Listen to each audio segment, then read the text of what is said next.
Welcome to the Cognitive Crucible, produced by the Information Professionals Association. Our website is information-professionals.org, where you can find links and information about today's conversation and get access to members-only content. Join John Bicknell and explore all aspects of our generational challenge, cognitive security. One very fast editorial note before we begin today's conversation with Dr. Tod Schuck.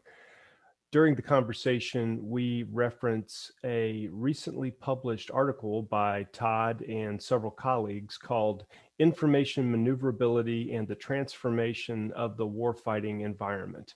This article should be published and available on the web within the next few weeks or a couple of months. And as soon as it is, we will update the show notes accordingly.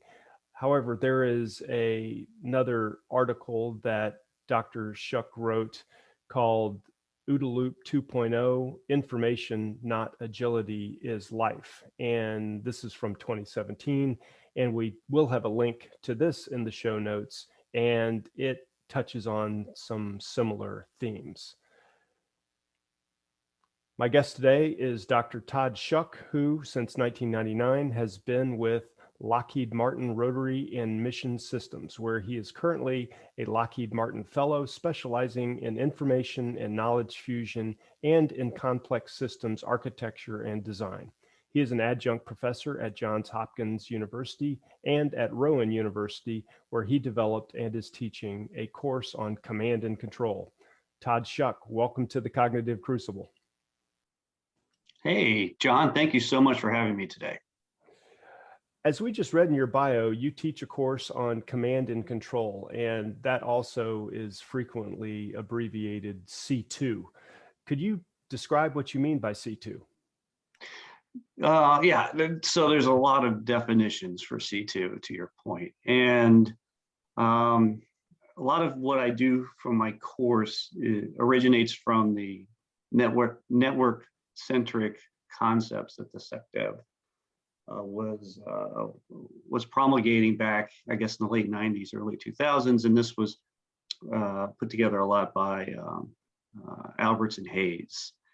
And I like their definition in their Understanding Command and Control book from 2006. And it just basically says command and control is about focusing the efforts of a number of entities, and these could be individuals, organizations, or what have you, and resources, including information, towards the achievement of some task, objective, or goal. So I kind of like that because it's context neutral. We're not necessarily talking about a military activity, although certainly that applies, but we're talking about lots of other civilian activities. For example, the one I like to use in my class is what's involved in staging an Olympic Games, which is an enormous C2 task across many dimensions. So that's the definition I like to use.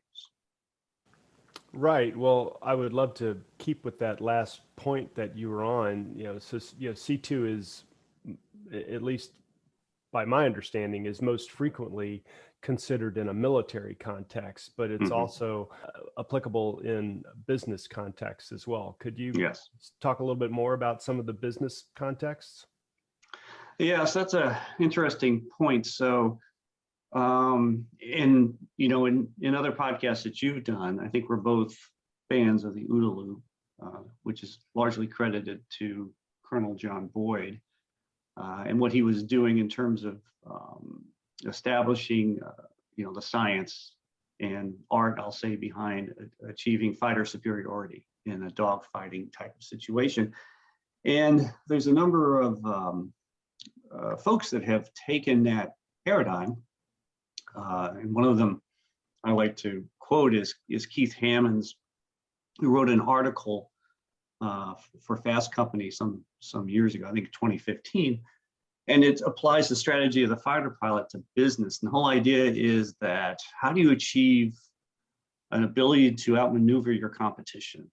How do you not only get them, let's say, to market faster, but how do you pivot when you need to pivot in such a way that you can be ahead of your competitors when things change. I think we've seen a lot of this during the COVID, I'll call it the COVID economy of this last year. Some companies were able to pivot and take advantage of kind of like the new normal, and others were not very good at doing that, or weren't positioned well to begin to be able to react or even anticipate that properly. So I think we see it all over the business world, even though it may not have been formally identified by the various companies. But Netflix is an excellent example of an ability to outmaneuver competition.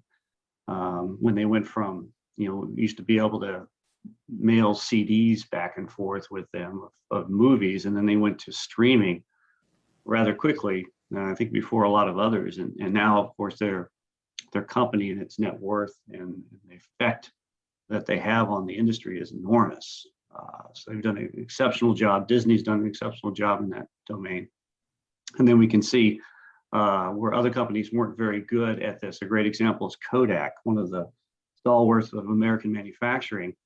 It invented a lot of the technology we take for granted today, including digital photography. But they weren't able to take advantage of some of their own intellectual property because the business model was just not very agile at all. And they thought, oh, we want to sell film, and they were very slow to embrace the new technology. And ultimately, and the sad part is went bankrupt. And at auction, their patent portfolio sold for $500 million to different entities, and they're no longer. They're not here anymore after, probably over 100 years. So anyhow, we see command and control written on the tombstones, unfortunately, of many companies. But it's also what's driving success in the modern economy. Yeah, thanks for that recap. So artificial intelligence and machines obviously are figuring prominently into today's C2 environments. However, C2 has been a part of military considerations and campaigns for arguably forever, for thousands of years. So, but before we get into these modern considerations, could you give us a historical military perspective on C2 and how it's been employed, what some of the philosophical roots might be, et cetera? Yeah, it's an interesting question you bring up. I think that there's probably a lot of tremendous historians that can go into, incredible detail associated with, warfare throughout the centuries.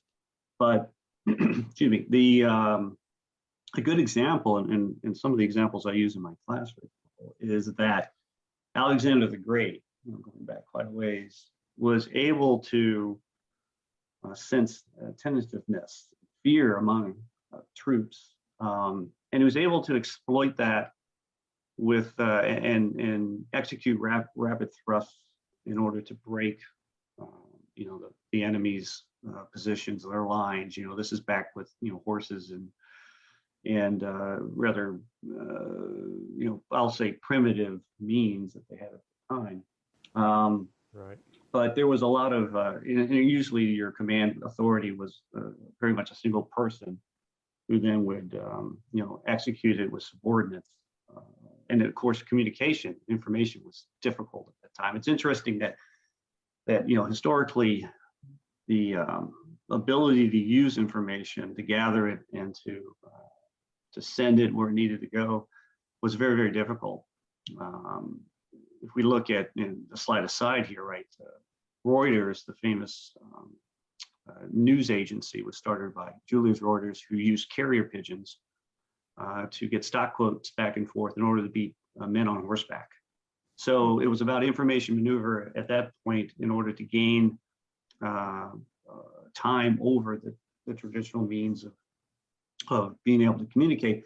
And so we see that with guys on horsebacks,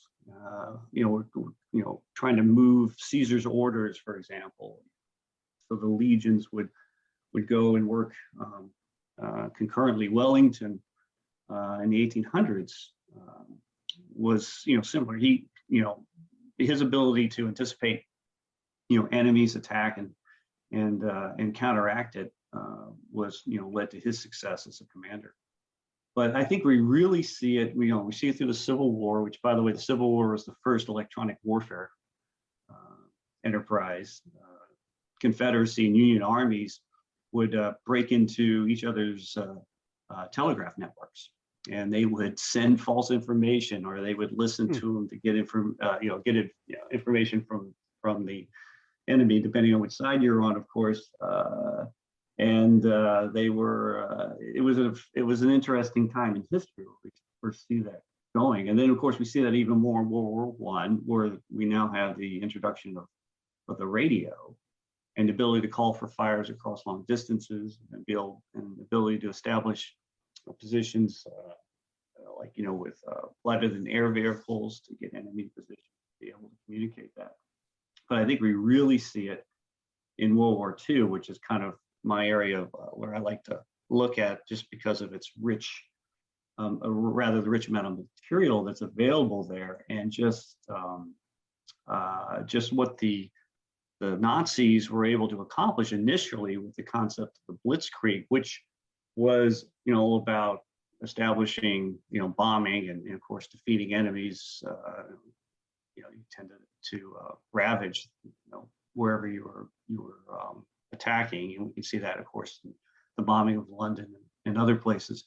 But it's really all about information. They were able to be very agile in the information space with the Enigma machine and its ability to encrypt communications and keep it away from the Allies for so long. And they were able to get into the Allies' OODA loops and be able to maneuver in that space very well, until, of course, ultimately the turning point really was the defeat of the Enigma algorithms by Turing and company at Bletchley Park in the UK. And that all of a sudden now we were listening in on their thoughts. We were listening in on their messages to just, that were being distributed to different warfighting units. We were able to counteract that in a way that, that experts believe saved, maybe 100,000 lives and several years of warfare. So anyhow, we can kind of see that just throughout history, and just, I think, that little synopsis there. Yeah, for sure. That was a great recap. This is a little bit of a different historical perspective, but something that I've observed, it seems there's like a definition creep, or some acronym creep, perhaps. But C2 is command and control, but I've observed C2 morphing from C2 to C4 to C4I to C4ISR, and more stuff seems to be getting bolted on to the concept of command and control. Is this something that you've observed as well? And what does the community have to say about this phenomenon? Yeah, that's a really interesting question you ask. For example, we differentiate the two in our rowing courses. So of the 4 rowing courses that we Lockheed developed for that university, I teach C2. I developed that course. I have a colleague that developed C4ISR. So those are 2 separate courses. Because while C4ISR incorporates C2, that's the first 2 C's in C4ISR, it's a different concept. I think a lot of it is because of the introduction of technology, especially the rapid introduction of technology over the last several decades, let's say since World War II, going up through the 60s into today. And I think we look at it differently when we use those longer acronyms, because what we're doing is we're including the technology into the space now. So C3, let's say C3I, is now we're adding computers to the C's, and then we're adding intelligence as part of that. And I think that's where some of the baggage, I'll say, in the acronyms come from. There was a recent article that I use, I like it a lot, from Admiral Swift. It was in February 2018 in the U.S. Navy USNI proceedings, and he talks a little bit about the military leaders and increasingly powerful threats and what that does to C2. And what just there's a lot of pieces in Admiral Swift's essay here, but one of them is that we can't lose the concept of C2 amongst the acronym. We can't lose the essential elements of command and control, which is a little bit of an art, with the technology that goes with a lot of the other pieces of C4ISR as an example that you bring up. So we don't want to micromanage commanders, as part of C2, and we there's certain things you want to do. You want to enable and not interfere with warfighting actions of those, under your command. And if we just, I guess, pay attention or just delve into the C4ISR part, we may lose some of that visibility into the essence of what C2 is. So while certainly C4ISR is an important piece of what's going on, because you have to spend a lot of money to develop those last pieces of that acronym. You have to have satellite, high bandwidth communication systems. You have to do a lot of budgeting and such. We can't lose sight of just the essence of just a leader and subordinates to that leader working together. Right. So perhaps we can get just a small little dive into the course that you teach on C2. And so you have within your syllabus 4 C2 domains. Could you briefly review these? Yeah, so these again come from Alberts and Hayes. I like to borrow from their Power to the Edge book for this one, which was written in 2006. And there are 4 domains, like you mentioned: physical domain, information, cognitive, and social domain. And this is, while any sort of model or structure is imperfect, but I think that these embody just about every element of whether you're dealing with business and time to market, or whether you're dealing with trying to defeat an adversary on a battlefield. So physical domain is what we're used to dealing with. This is what Boyd did all of his research in, which is, strike, protect, and maneuver, where they take place in a physical environment. How do you get a fighter aircraft to from a physical disadvantage to an adversary in dogfighting? How do you get it to a point where you can then again have the advantage? And that's a lot of what we think about. Fires on foreheads, as my sailor buddies talk about. But information is where, that domain is where it's created, manipulated, and shared. And so this gets into what we're talking about a little bit today. This gets into Shannon theories and Ashby's cybernetics, and then how do you achieve information dominance, which a lot of your podcasts, I think, talk about that too. And then we have the cognitive domain, and this is where perceptions, awareness, beliefs, and values reside. This is where sense making occurs, decisions are made. This is where wars are won and lost, according to Alberts and Hayes, the cognitive domain. And in fact, when we look at Boyd's original work, his idea was to get inside the head of an opponent, another fighter pilot, the adversary. And so by working in the physical domain, his objective was to defeat the enemy, and the cognitive domain to determine things, make decisions more quickly. And so that's where, we ultimately end up. And then there's also the social domain concept, which is the interactions between and among different entities in the environment. They could be between, within a force structure of some sort, like within a company, or it could be between, one force and an adversary. And we see this being executed now even more because of the speed of information that's available. We see this, in various social media concepts, and the fact that it's almost impossible to contain social domains anymore because of their extent and the speed of which information moves between different entities. And that's a fascinating area, I think, of research that needs to go on even further, is say, okay, how does the social domain affect The other ones, how does it affect my ability to execute some objective in the C2 realm?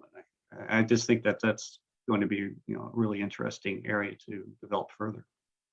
Right. You mentioned several thinkers, pioneers. Actually, one that who I was unfamiliar with, Ashby, Ross Ashby. But as you were talking, I quickly consulted Wikipedia, and it says that he's a psychiatrist who had some meaningful contributions to the field of cybernetics. But you also mentioned Shannon and also Colonel John Boyd, who was an Air Force officer. So these gentlemen, interestingly, they seem to be contemporaries. And Yes. at least they were alive and doing their work in the 40s, 50s, and 60s. That time period, it looks like. It's so interesting how interdisciplinary.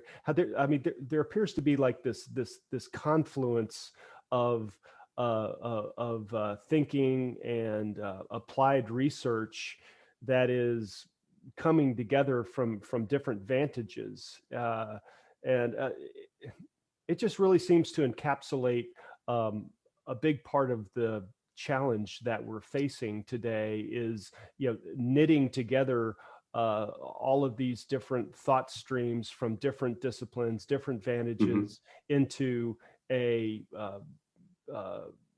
applied capability that is relevant for today's challenges.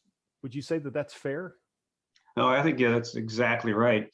And you really hit upon it, is that a lot of what's driving where we are today were principles that were developed let's say, like you said, maybe early, slightly earlier than mid last century, when Shannon's work was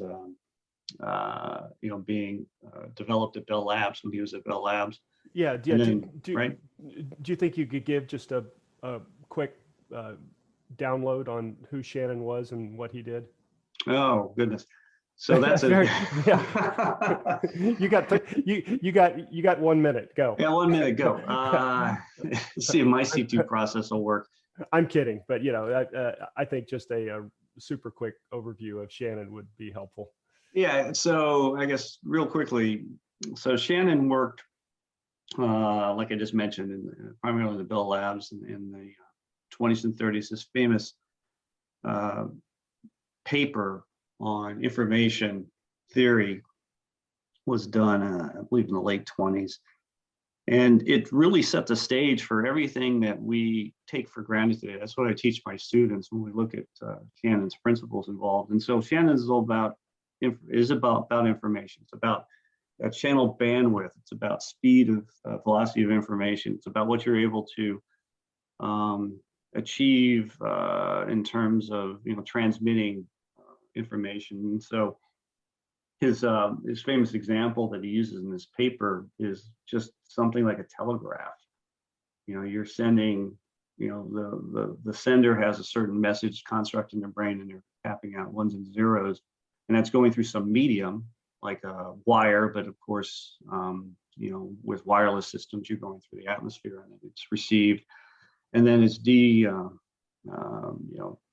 reconstructed rather on the other end as a message. The brown dog ran fast type of concept. But what he showed was that this famous concept of information entropy. In other words, you have a degradation of information as soon as you transmit it. When you go from point A to point B, you'll never increase the information content of anything that gets to point B. You can only decrease due to a number of factors, whether it's atmospherics, whether it's drop symbols, whether it's an adversary, let's say, that's trying to jam you or to corrupt your transmission in some way. And so what you end up with is something less than you started with. And so everything that we take for granted, the cell phones, the various compression techniques we use with information for video and for audio, all that really is derived from the work that Shannon did late, or rather early, or mid last century. And so everything that drives a lot of what we're talking about in terms of information is part of what Shannon developed. So at the end of the day, it seems to me that C2, goes to the heart of decision making under uncertain and evolving circumstances. Mm-hmm. So how does this relate to information warfare and cognitive security, the way you see it? That's another one that's tough to do in just a short period of time. But you're right. So most of what we do with command and control is dealing with uncertainty, whether you're, again, a battlefield commander or whether you're trying to decide, given a certain stock price, whether or not that should be bought or sold at any given moment. And, so it's really the same principles involved. And decision making under uncertainty is something we all have to do every day at some level. I'm trying to think of the best example I can come up with, but a lot of times, and in fact, we wrote about this. My colleague Eric Blosch and I, who wrote the paper recently on information maneuverability, we did something in the previously on decision making under uncertainty, using some mathematical techniques that may help to encapsulate whether information is knowing, let's say, rather, or incorporating if the quality of the information involved, but also the relevance of the information. And so, in the modern military, a big problem we have with decision making is that we're just overwhelmed with data.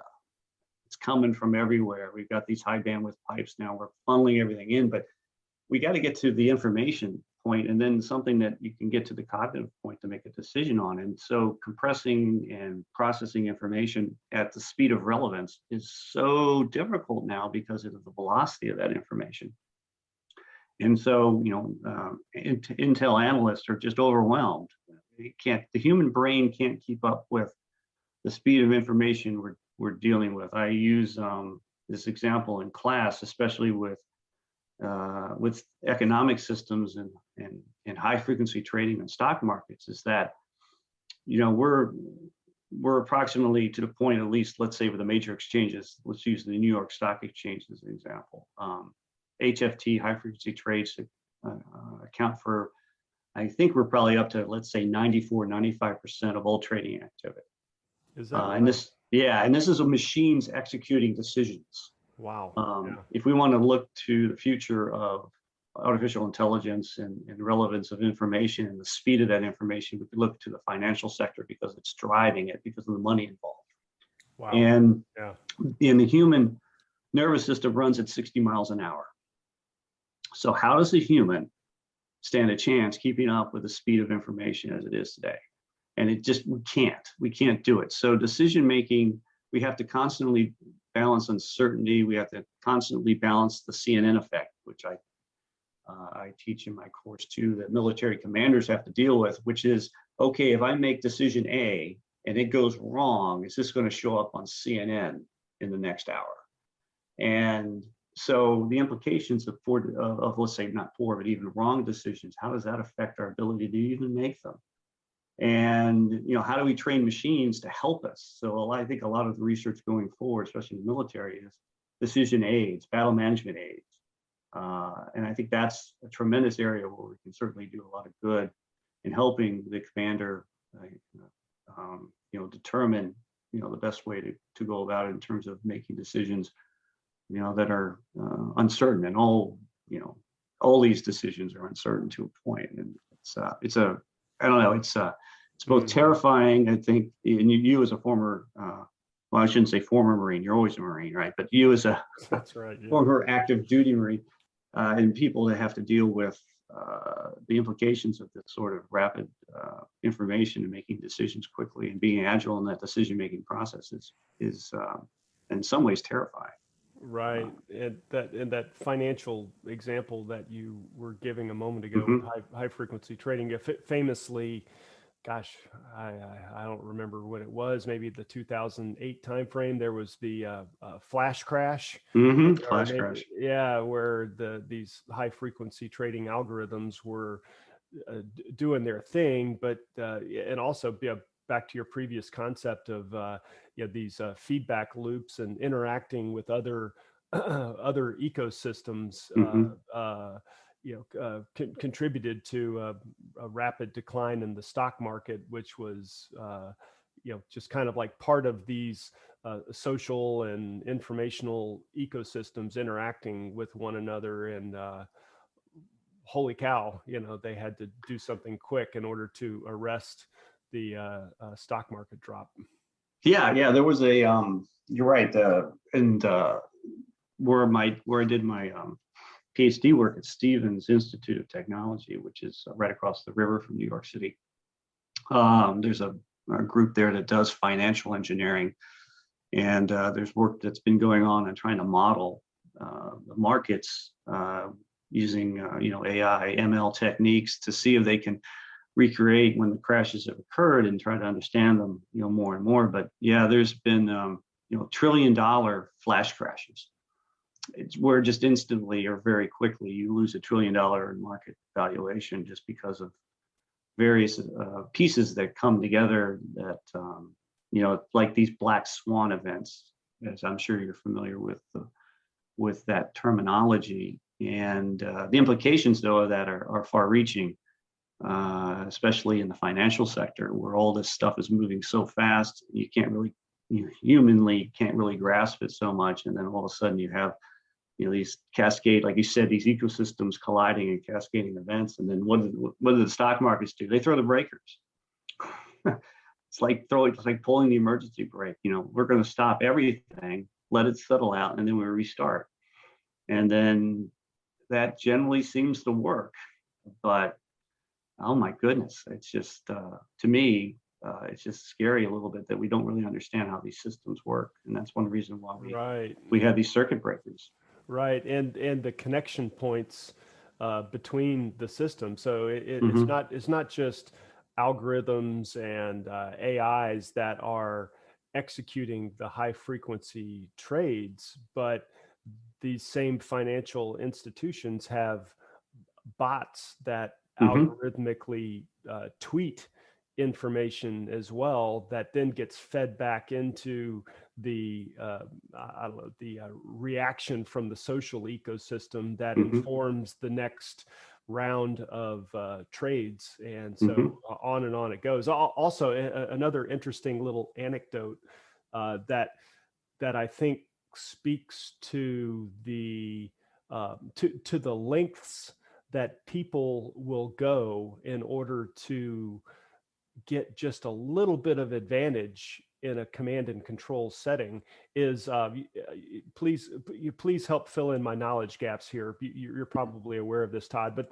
there was an effort, again, maybe 10 years or a little bit more ago, to move a trading hub from, I don't know, maybe Chicago to New Jersey to be closer to the actual New York Stock Exchange or to the NASDAQ Stock Exchange to get those extra couple of microseconds of gain because of the proximity. Are you aware of what I'm talking about there? Yes, yeah, exactly. So this was a fascinating study. Radiolab, I believe it's NPR who runs Radiolab. They did a one, and I love these. Radiolabs are fantastically produced. It's radio theater, but with dealing with facts and how things go about and work. But they did something called the $1 million microsecond, and I would argue it's a $1 billion microsecond now. But it was about early electronic trading and traders in places that were outside of, let's say, the Northeast or the New York exchanges, or let's say Chicago for the mercantile exchanges. We're getting trades wouldn't finish, right? They wouldn't consummate trades because what was happening is their competitors were getting in there faster because they had less delay from point A to point B. So what they discovered was that you need to get closer. And so there was a land grab, actually. Traders were trying to get closer and closer to the, let's say the New York Stock Exchange. It was costing a fortune.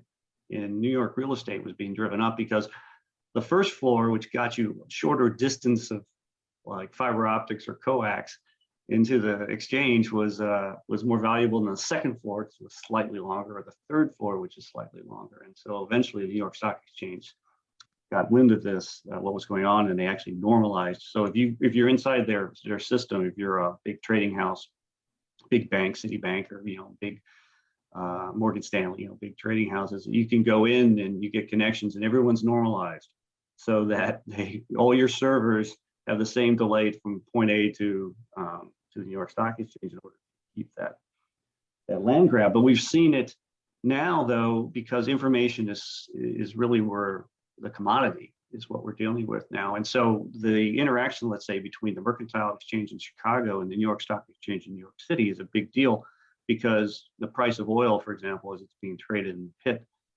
in Chicago, is affected by stocks of large oil companies and drillers and such in New York, and vice versa. So there's been a push to minimize the amount of time it takes to go from information from Chicago to New York. And at one point they were putting up a series of microwave towers. In fact, those exist because the speed of electrons in air is slightly faster than it is in other mediums, like fiber optics. It slows down a little bit. So you're actually able to generate a few microseconds by using microwave relay towers as opposed to fiber optics. And now they're working on satellite. There's a new article that's been out in terms of doing satellite transmission from Chicago to New York, dedicated satellite transmission systems just to get information there fast. So it's just amazing to me how all this is coming together. Right. And, we've been focused in on the financial services sector for the last couple of minutes, but there are, the global economy is huge, and the U.S. has 16 different critical infrastructure sectors, and you can bet that there are these kinds of time savings and advantage gaining activities happening all over the place in order to help squeeze just a little bit of extra margin out of whatever the activity is. And it goes right back to John Boyd and the OODA loop and doing things better, faster, AI coming onto the scene to enhance all of this. And you talk about this as well in the paper that you mentioned. In fact, you introduce another concept called the cognitive OODA loop, the C-OODA loop. Could you talk just a moment about that?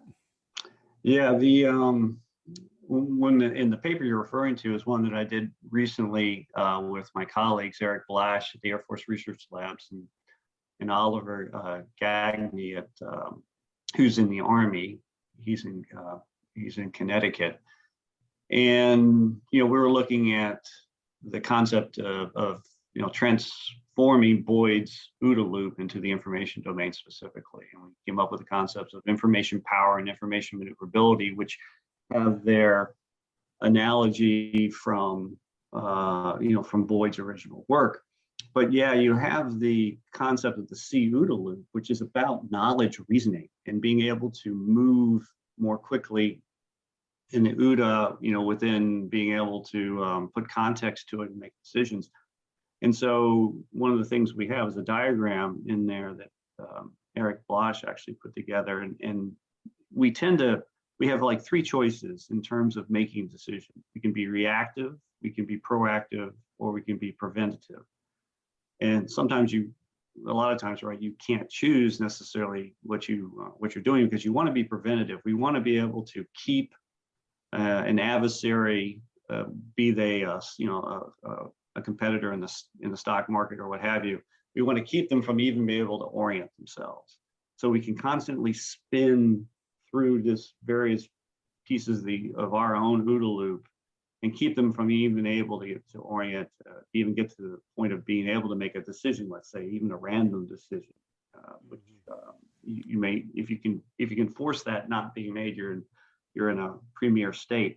Proactive is close to that, where they're actually able to make decisions, but they can't act on them. So we're ahead of them in our cognitive space because we're already making that cognitive OODA piece, and we're also acting on it, and they're having to be reactive to us. The problem that a lot of times I think we're still stuck in is being reactive. So the adversary is able to act, and we're reacting to that.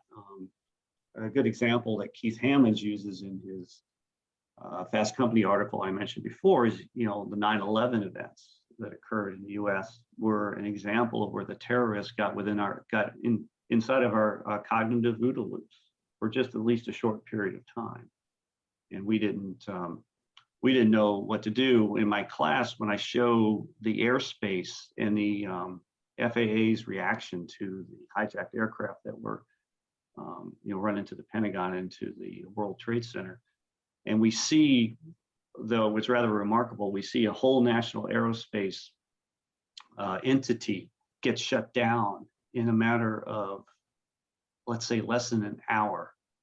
Literally, virtually every airplane was grounded. Nothing was coming into the U.S. And it was an amazing ability to, it was basically like the circuit breaker equivalent in the New York Stock Exchange. They pulled the circuit breaker and grounded everything. And we can see where the FAA acted in such a way to enable that, which is really remarkable. But yeah, C-OODA is where we are now, and then how AI and ML work and all that is just an amazing Wild West frontier. I guess we're kind of in the middle of it, and or actually we're at the beginning of it. It's just where this is going to end up. It's just mind-boggling. Right. Well, we will try to have a link to this article in the show notes. It's a very new article, and it's may or may not be available freely, but if you can get your hands on it, it's a very, very interesting read. So Tod, I'd like to conclude and ask you if you could recommend a book or any other online resource to our audience that either touches on some of these themes or you think would be otherwise interesting. Robert Corum's book on Boyd, let's see, what's the title? I'm looking at it here. There you go. The Boyd, the fighter pilot who changed the art of war. So this was written back in 2004, and when I read it, it was just eye-opening. It was one of those experiences that forever changed me in terms of seeing all the things that Boyd did in terms of his career, and so just understanding and rather entertaining way to understand the implications of what he formulated is really important, and I think that's a great one. Another one that I've only looked at a little bit, but like you were talking about, what's the application of the OODA loop to business? There's a book out by Chet Richards called "Certain to Win: The Strategy of John Boyd Applied to Business." So there you go. It's like applied to business, and that's been out for a little bit since '04. So it's not new, but it talks about, for example, how superior we were in Operation Desert Storm. One reason we're superior in that is because of our ability to, change, use information, and be well inside the OODA loop of the Iraqis at the time. So that's one, is a good one, I think, to look at. There's another one called "The Mind of War: John Boyd and American Security." This is by Grant Hammond, who, let's see, I forgot where he was from exactly at the time, but it's an interesting one, looking too at how John Boyd's concepts framed a lot of what we've done in terms of the military here in the U.S. over time. So those are just three that just jump out at me. Wow, that's fantastic. As always, we'll have links to these resources in the show notes. And with that, Dr. Tod Schuck, thank you so much for being on the Cognitive Crucible. Well, thank you very much, John. I really did enjoy it. The Cognitive Crucible is the only podcast dedicated to increasing interdisciplinary collaboration between information operations practitioners, scholars, and policymakers. To find out more about the Information Professionals Association, visit us at information-professionals.org. Please support our podcast by giving us a 5-star rating and leaving a review.